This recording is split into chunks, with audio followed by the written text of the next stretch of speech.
C'est tiens, vous qui souhaitez investir, on va maintenant vous proposer de prendre l'avion avec nous et d'acheter un bien à l'étranger. Ben oui, pourquoi pas, vous allez voir qu'il y existe des opportunités intéressantes pour un investissement immobilier et que c'est pas si compliqué que ça d'investir à l'étranger. On va vous conseiller avec Victor Pagès qui vient de nous rejoindre. Bonjour Victor. Bonjour Guillaume. Le fondateur d'Altitude International Realty. De plus en plus de Français réfléchissent à investir à l'étranger. Absolument. De plus en plus, c'est une tendance assez forte ces derniers mois, ces dernières années, de la part de particuliers, mais aussi, vous le savez aussi bien que moi, d'institutionnels. On a pas mal de SCPI, de sociétés de gestion qui investissent à l'étranger, et les particuliers, de plus en plus, se posent la question de diversifier leur patrimoine à l'étranger. Pourquoi? C'est parce qu'il y a l'encadrement des loyers qui envoie un mauvais signal. Enfin, qu'est-ce qui motive les Français à aller chercher ailleurs de la pierre, de l'immobilier? Je dirais qu'il y a effectivement toute une partie de l'argumentaire qui est franco-français, au sens où l'environnement en France est assez difficile.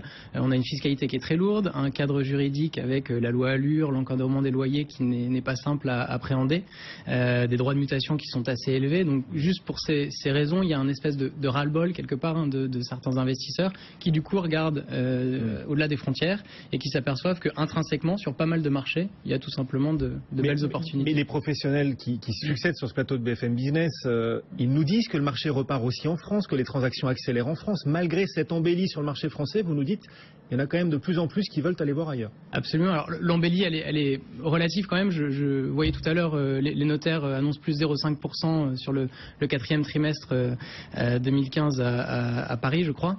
Donc c'est pas une embellie non plus massive. Ce que je trouve, c'est que le marché immobilier en France, il est difficile à lire. Et encore une fois, quand on prend des prix qui peuvent être beaucoup plus attractifs ailleurs, c'est une bonne raison, des rendements. On peut aller chercher en Amérique du Nord du 7% net de rendement. Mais on peut en trouver aussi en France. Des on peut en trouver aussi en France. À Limoges, je crois. Ouais, Limoges, un jour Limoges va nous saluer, je pense. C'est possible. Mais ce qu'il faut voir, c'est que l'investissement immobilier à l'étranger, il y a évidemment des critères de prix, de rendement, mais il y a aussi tout l'aspect autour d'un point de vue macroéconomique. Est-ce que c'est pas aussi intéressant d'investir aux États-Unis, au Canada, en Allemagne, où il y a plus de 2% de croissance par an, 5% de chômage aux États-Unis, sont des éléments qui rassurent pas mal les investisseurs. Alors justement, pour nos auditeurs qui seraient convaincus qu'un investissement à l'étranger est plus intéressant qu'un investissement en France, quel pays conseillez-vous, Victor? Alors, il y a beaucoup de pays qui sont disponibles, entre guillemets, au menu. Vous avez... 200 pays dans le monde. Exactement. Vous avez, je dirais, je citerai dans un premier temps l'Amérique du Nord, avec les États-Unis, qui restent encore très attractifs parce que les prix, finalement, ont commencé à remonter, mais n'ont pas atteint à nouveau les niveaux qu'ils avaient au milieu des années 2000. La crise aux États-Unis, elle a continué jusqu'en 2012. Finalement, c'était il n'y a pas si longtemps. Donc, c'est aux États-Unis qu'on fait notamment les fameux 7%, voire plus. On peut monter jusqu'à 10, voire 12% net après l'ensemble des charges, absolument. Vous avez un pays comme le Canada qui est assez intéressant parce qu'on a un marché qui est assez stable, assez sain, un système bancaire très solide, et puis deux avantages absolument essentiels quand on regarde à l'étranger, c'est un effet taux de change très attractif. Pour 1 euro aujourd'hui, vous avez 1,50 $ au Canada, à peu près. Donc c'est un pouvoir d'achat non négligeable. Et puis vous avez taux de change au plus haut depuis 5 ans, c'est ça? Exactement. Et vous avez une possibilité d'être financé au Canada, ce qui est rare pour des non-résidents quand on regarde à l'étranger. C'est-à-dire qu'il est plus facile pour un Français, par exemple, d'investir au Canada, où les rendements sont intéressants comme aux États-Unis, mais c'est plus facile au Canada qu'aux États-Unis pour le coup. Absolument. D'un point de vue financement, en tout cas, le Canada et les institutions financières canadiennes sont un peu plus sympathiques avec les non-résidents. Faut aller où au Canada?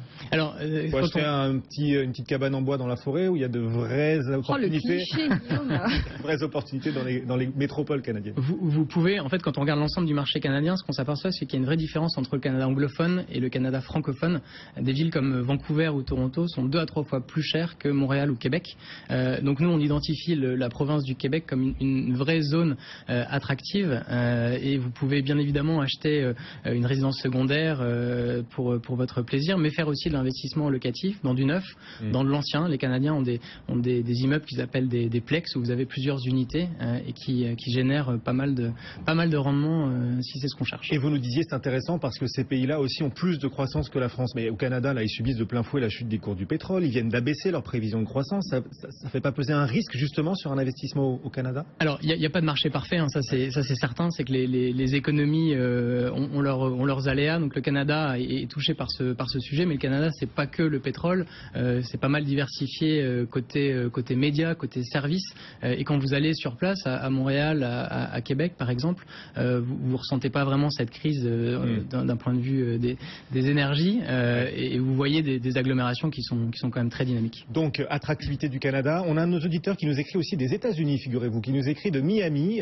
C'est Michael sur notre site bfmbusiness.com et qui nous dit, ben voilà, moi j'ai choisi de réaliser un investissement en Floride, à Miami, à l'époque où c'était intéressant, sauf que faites attention parce que depuis les prix ont progressé, Miami n'est plus forcément la ville la plus intéressante de Floride. Et Michael a tout à fait raison. Les prix, notamment à Miami, à San Francisco par exemple, ont repris depuis la crise. C'est pas pour autant qu'il n'y a pas de produits à aller chercher.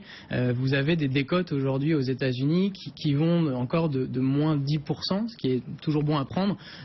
Sur les plus grandes agglomérations, à Miami, vous pouvez encore acheter de très beaux produits, notamment des résidences secondaires pour 5-6 000 euros du mètre carré pour notamment aller passer vos vacances. Mais alors ce même Michael, il nous dit faites attention si vous investissez en Floride parce qu'il y a des cyclones en Floride et il faut prévoir un budget assurance assez conséquent par exemple. Oui, les assurances. C'est partie des choses à penser quand on investit à l'étranger. Les assurances, ça fait partie des sujets qu'il faut anticiper, notamment en Floride. Il y a différents niveaux d'assurance, différentes formules et c'est évidemment des choses à anticiper. Assurance contre les cyclones, vous y aviez pensé à ça? Bien sûr. Ah bah c'est sûr que si on reste en France avec le dispositif Pinel, tout va bien. Hein. Tout va bien. Ah non mais attends, en France il y a des inondations, il y a des zones inondables. Mais bon, disons que le climat est quand même un peu plus favorable qu'en Floride. Hein. C'est sûr. Et en Europe justement, pourquoi est-ce qu'on n'investirait pas, quitte à investir à l'étranger, plus près? Pourquoi aller en Amérique du Nord? Il n'y a pas des pays intéressants en Europe? Il y a bien sûr des pays intéressants en Europe. Vous avez, alors j'en citerai 3 ce matin. Il y a l'Allemagne. Berlin, c'est l'une des capitales les moins chères en Europe. Vous avez un prix du mètre carré moyen autour de 3 000, 3 500 euros. Paradoxal parce que c'est la deuxième ville la plus peuplée d'Europe et pourtant c'est l'une des moins chères. Oui, c'est un peu un paradoxe. Et par contre, ça augmente très vite là récemment. Alors, en Allemagne, effectivement, on a des taux de croissance des prix qui sont assez élevés, mais en même temps, vous avez une part très importante de la population qui est locataire. Encore une fois, si vous avez un angle investissement, vous êtes content de savoir que vous avez une vraie demande locative. Vous avez et à Berlin, c'est hallucinant parce qu'à peine 15% des habitants de Berlin, à peine 15% sont propriétaires. C'est-à-dire qu'il y a une demande locative, mais absolument énorme. Absolument. Et souvent, ce sont des ménages, des foyers qui sont assez jeunes. Donc voilà, des ménages en formation et potentiellement des enfants derrière. Donc, si vous ciblez la bonne typologie de produits, vous êtes relativement confiant dans la demande locative et du coup le rendement in fine. Et pourquoi on s'achèterait quelque chose à Berlin, dans le froid, la pluie, et pas en Espagne? Alors vous pouvez aller un peu plus au sud si vous préférez le soleil. Les immobiliers ont chuté en plus en Espagne. Ils sont en train de repartir quand même. Hein. Oui. Tous les marchés immobiliers repartent, ça c'est indéniable. On va pas dire le contraire. En Espagne, vous avez de belles opportunités. Attention, je reviens sur des critères macroéconomiques. Vous avez un taux de chômage en Espagne qui est l'un des plus élevés, sinon le plus élevé en Europe. Il est encore à 24%. Je crois que c'est au moins à 20%. Donc attention aux zones, aux villes, aux stations balnéaires dans lesquelles vous pouvez acheter un bien pour être sûr que vous avez des locataires solvables et que ça se loue suffisamment de semaines dans l'année. Voilà, quelques idées pour investir donc à l'étranger. Je crois qu'on a été très concret. Juste une dernière question. Être propriétaire à l'étranger, est-ce que ça veut dire la même chose qu'être propriétaire en France? Est-ce qu'on est propriétaire des mêmes choses? Est-ce que les contrats sont aussi encadrés qu'en France? Est-ce que tout est aussi sécurisé qu'en France quand on investit au Canada, aux États-Unis, en Allemagne? Il y a beaucoup de choses qui sont identiques ou très proches de ce qu'on connaît en France. Je pense au Canada où vous avez des notaires, exactement comme en France. Aux États-Unis, c'est plutôt des avocats. Mais vous avez aussi un certain nombre de choses qui sont différentes. Aux États-Unis, on a un contrat d'achat, on n'a pas de promesse avant l'acquisition.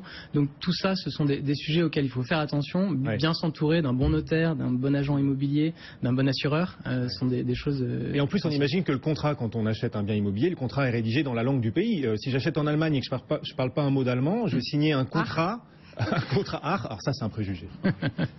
Et sans rien comprendre. Non, ich verstehe nicht, je parle très bien l'allemand. Je comprends rien. Ça veut dire je ne comprends pas. Je signe un contrat auquel je comprends rien s'il est rédigé dans la langue du pays où j'achète. D'où la nécessité de se faire accompagner par des agents, des avocats, des notaires qui ont la double compétence linguistique notamment, faire traduire les documents, en tout cas ceux qui sont absolument nécessaires. Victor Pagès, le fondateur d'Altitude International Realty. Merci d'être venu nous voir et de nous avoir fait voyager, comme chaque matin aussi avec nous, Marie Cœur de Roi, la vie IMO.